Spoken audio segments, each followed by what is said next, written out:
The Artan Legacy, Soulmates, Chapter 3, Scene 1. Sleep did not swiftly claim me, yet eventually it did. I awoke with the dawn as dutiful Fermina drew back the curtains, allowing the sun to flood the chamber. Our eyes met.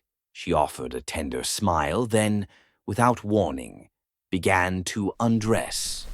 Would my sinful eyes inadvertently witness divinity itself behind the— Oh, no, they would not. My head turned aside, and with that movement came the realization I could no longer command Princess's body as I had the previous evening. A beautiful visage lifted a hand mirror before her. Hey, Dubart, are you still there?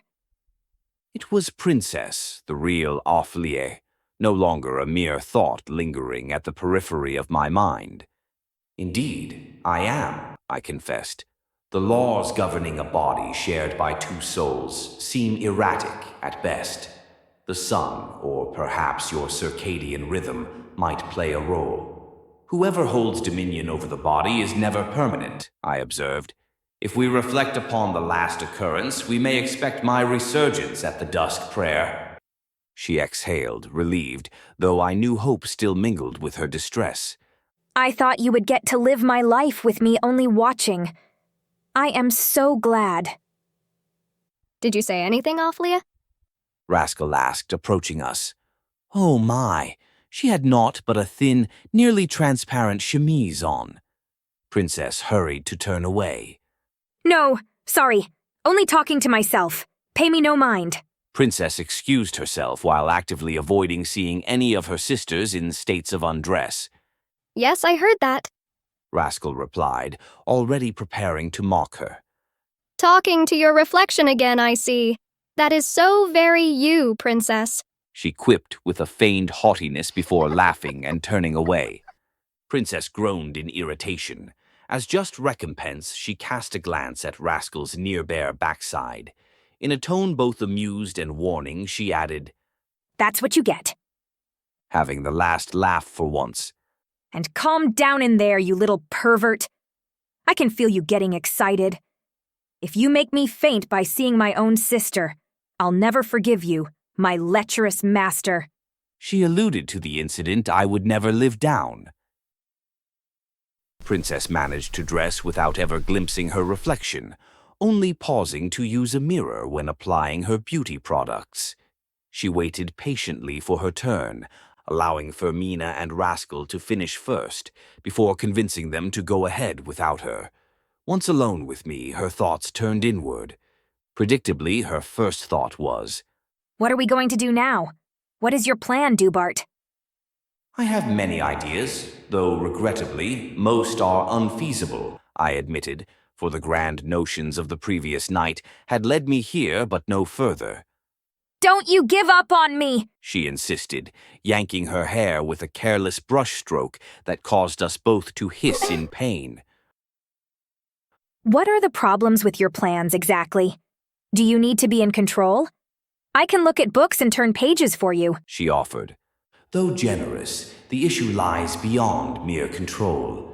I cannot summon books with the vast resources once at my disposal, nor can I have my father hunt them down as he did when I lived, I suppose. Unfortunately, our predicament may require the knowledge of theurgy, I remarked, and Princess flinched, instinctively glancing about at the utterance of the term. You know well by now that only you can hear me, I reminded her when she returned to the mirror.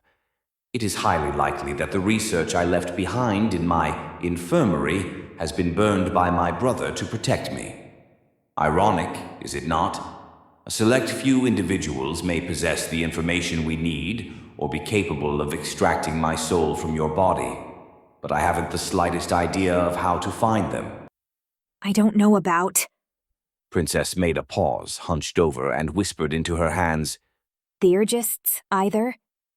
She then resumed her grooming. But if you want books, we can go to town. They have a library. You could find something. She suggested hopefully. By town, she meant Bernan, the nearest city under my father's rule. The journey by carriage required a sixth of the day, undertaken by many servants who procured fresh produce daily. However, stagecoaches for distinguished guests were rare, and no noble would endure the indignity of riding in a cart amongst fruit or animals. Princess certainly would not. Though I had never set foot in Bernan, I had heard enough to refrain from prematurely dismissing the potential of its library. It is worth considering, I conceded. That leaves only the matter of funds, for the books I sought were extravagantly priced.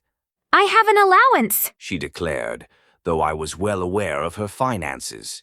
2 royal seals monthly, a sum that 3 dozen well-compensated laborers might earn in the same time. Books pertaining to my interest were sometimes priced in the hundreds of royal seals. Even with years of savings, a doubtful assumption, and favorable prices, we could only afford the bare minimum. It is not nearly sufficient, I asserted firmly, hoping she would not stubbornly challenge me. Worry not, Princess. We shall use my wealth.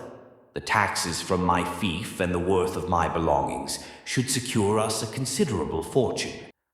I held a title as Baron of Stratna, after all. Listen, Dubart. Just because I took at what the moment figured was a gem, She began, ashamed. it doesn't mean that I would go back into your infirmary and break into your stash. I am not a thief, whatever you may think. There is no need for theft, I reassured her. I shall draft a living will.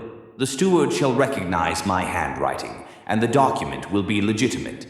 We need only determine how to place it discreetly.